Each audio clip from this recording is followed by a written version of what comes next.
Hey, what's going on guys, DVHF here, and today we're gonna talk about possible scenarios in the Marvel Spider-Man sequel for the PS4.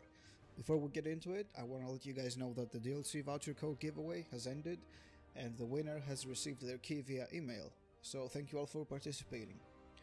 Another thing before we start is that there will be spoilers, so if you haven't finished the game, I suggest you skip this video. After finishing the game many times and making it to 100%, I have come up with several theories about the future of the game. None of this is confirmed, some is hinted and some is not. There is a few possible sequel cases that I've thought about. If you have any in mind, let me know in the comments below. First is the Green Goblin. As we played PS4 Spider-Man, when Mary Jane broke into Norman Osborn's secret vault, there was a prototype Green Goblin mask on the table right outside the vault, and when she entered, we could clearly see the prototype throwable bombs, the kind that the Green Goblin uses in Spider-Man comics and movies. It would be great if we could see him appear on such an amazing game.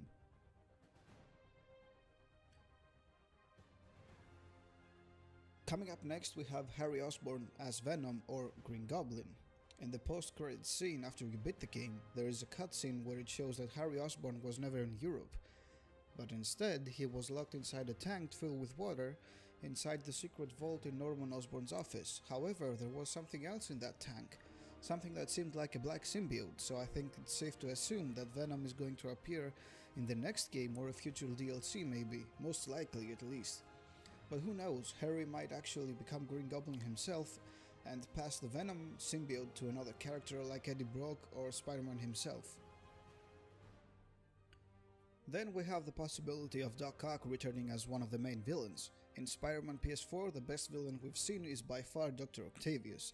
His character is without doubt one of the best the game has to offer. The way it builds up to the finale is what makes this game amazing, and his connection to Spider-Man is what makes it even more special. Miles Morales has also been in the cards, since there's a scene with him having his spider powers after being bit by a spider. His part in the new Spider-Man game could either be crucial or inconsequential. He could be a character you play with at certain points of the game, like Arkham Knight did with Nightwing and Catwoman, or he could be Peter's replacement, as Peter could die in a future sequel of the game. However, there's a possibility that he will be added in future DLCs of the Marvel Spider-Man game we already have.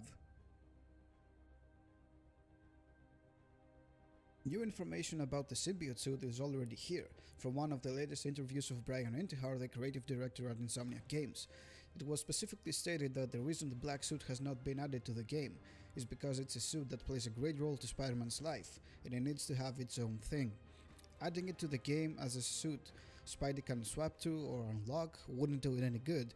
We need a chapter or more dedicated to the black suit because of its importance and the great impact it has on our favorite web-slinger.